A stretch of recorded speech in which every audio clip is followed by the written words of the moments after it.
На полноќ истекува огласот за пријавување за избор на нов јавен државен обвинител. Собраниски извори за телевизија 24 потврдуваат дека меѓу пријавените кандидати од денеска и обвинителката Ленче Ристовска. Таа за телевизија 24 ја потврди информацијата. Освен Ристовска, за првото столче во републичкото обвинителство се бори и нејзината колешка Лидија Рајчевиќ, која во кратка изјава за телевизија 24 посочи: Ја потврдувам кандидатурата. Доколку би била назначена на оваа функција, ќе мора да се скенира состојбата што се случува внатре и тоа од повеќе аспекти.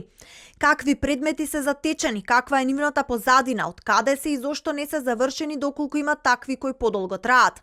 Функцијата на јавното обвинителство ќе мора да се промени, односно јавните обвинители ќе мора да бидат поактивни на терен, ќе мора да се скенира состојбата што се случува внатре и тоа од повеќе аспекти. Дека официјално е кандидат на својот Facebook профил се изјасни поранешниот претседател на Кривичен Владимир Панчевски, кој беше осуден на затворска казна поради злоупотреби на АКМИ системот. Кандидатура поднел и судијата Ненад Савевски од Скопскиот Кривичен суд. Интерес имало и кај други обвинители од републичкото и вишето обвинителство, но ќе треба да пресечат до вечерва на полноќ. Право да се пријават имаат обвинители и суди, кривичари со најмалку 10 годишно работно искуство. Секој од кандидатите ќе биде оценуван од Советот на јавни обвинители, кој списокот со имиња ќе го испратат до владата, која ќе треба да избере еден од позитивно оценетите и да го предложи до собранието како кандидат за нов државен јавен обвинител. За неговиот избор потребно е просто мнозинство од најмалку 61 пратенички глас.